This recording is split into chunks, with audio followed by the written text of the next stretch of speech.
আসসালামু আলাইকুম প্রিয় মালয়েশিয়ান প্রবাসীরা, আপনারা সবাই কেমন আছেন? আশা করি ভালো আছেন এবং নিরাপদে আছেন। এই ভিডিওটা তাদের জন্য যারা বলেছিলেন ঈদের পরে কি ইমিগ্রেশন অপারেশন একটু কমে যাবে কিনা।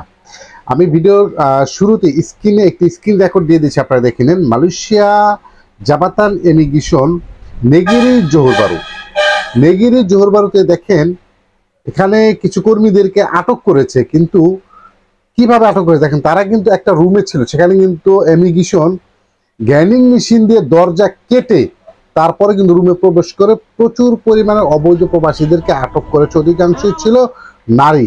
তারা কিন্তু পালাচ্ছে। দেখেন, আমি সবসময় বলি, আপনারা যখন ইমিগ্রেশনে পরিস্থিতি আটক খাবেন, পালানোর চেষ্টা করবেন না। পালানোর যদি নিজের হেঁটে যাওয়ার কোনো পরিস্থিতি থেকে চলে যাবেন, কিন্তু টিনের উপরে বা ছাদের উপরে বা গাছের উপর থেকে কোনো সময় লাফ দেওয়ার চেষ্টা করবেন না। কিছু নারী মানুষ দেখেন, তারা কিন্তু দৌড়াচ্ছে আর পালানোর চেষ্টা করতেছে। এই ভুলটা কখনোই করা যাবে না। আরও একটি বিষয় মোস্ট ইম্পর্টেন্ট, জোহর বারু ইমিগ্রেশন অফিসার একটি তথ্য দিয়েছে। সেখানে হচ্ছে দেখেন, KLI-1 KLI-2 থেকে ঈদের একদিন পরেই কিছু কর্মীদের অনির্দিষ্টকালের জন্য, মানে নির্দিষ্ট কোনো সময় নেই যে তারা আবার কবে মালয়েশিয়াতে পুনরায় কবে প্রবেশ করতে পারবে, যেটা আমরা অনেক সময় বলে থাকি লাইফ টাইম। কিন্তু তারা এখানে লাইফ টাইমটা বলে নাই যে লাইফ টাইমের জন্য তাদের ব্যান করে দিচ্ছে। তাদের কিন্তু বলা হয়েছে অনির্দিষ্টকালের জন্য, কোনো নির্দিষ্ট টাইম দেওয়া হয় নাই। এখানে 21 জন কর্মীকে নতুনভাবে দেশে পাঠাচ্ছে। এটা সম্পূর্ণ খরচ বহন করতেছে এই সকল যে সকল অবৈধ প্রবাসীরা, তাদের দূতাবাসগুলো। এখানে পাকিস্তানি রয়েছে 14 জন, নেপালি রয়েছে এবং ভিয়েতনাম রয়েছে। কিন্তু বাংলাদেশে হাই কমিশনার বা বাংলাদেশ দূতাবাস কিন্তু তার ভিন্ন রূপ। বাংলাদেশ দূতাবাস কিন্তু কখনোই অবৈধ প্রবাসীদেরকে দেশে পাঠানোর জন্য তাদের সাজা শেষ হবার পরে কখনোই টিকিট দেয় না।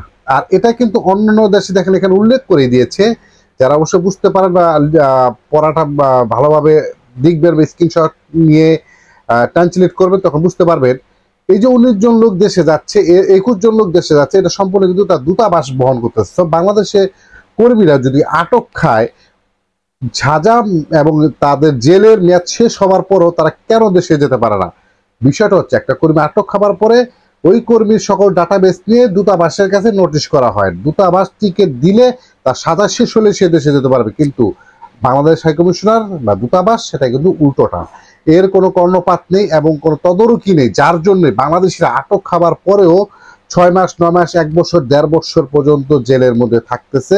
আর সেখানে অনেকেই বিভিন্ন ধরনের অসুস্থতায় জর্জরিত হচ্ছে। সো মূল বিষয় হচ্ছে, যে সকল প্রবাসীরা মালয়েশিয়াতে অবৈধভাবে বসবাস করতেছেন, ভুলে যাবেন না মালয়েশিয়াতে এই মুহূর্তে অবৈধ প্রবাসীদের দেশে যাওয়ার সুযোগ দিয়েছে। আর এই মুহূর্তে যদি আপনি মালয়েশিয়াতে কোনো ইমিগ্রেশন অপারেশনে আটক খান, আপনার কিন্তু অনেক বড় খেসারত দিতে হবে। পাশাপাশি আরেকটা বিষয়, যারা বলতেছেন অপারেশন কমে যাবে কিনা বা কমার সম্ভাবনা আছে কিনা, কমার কোনো সম্ভাবনা নাই।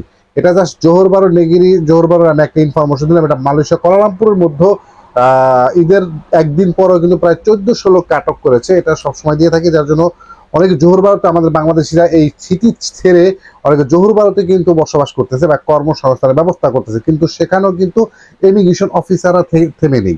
যে সকল প্রবাসীরা অবৈধভাবে মালয়েশিয়াতে বসবাস করতেছেন, একটু সতর্কভাবে থাকার চেষ্টা করবেন। এবং কখন অপারেশন কোন জায়গায় দেবে সেটা কিন্তু বলা যাচ্ছে না। এখন সম্পূর্ণটাই আপনার তকদির এবং নসিব, এবং আপনার রিজিক যতদিন আছে মালয়েশিয়াতে অতদিন থাকতে পারবেন। এই অপারেশন থেকে বাঁচার জন্য আসলে ওরকম কোনো দিক নির্দেশনা নাই।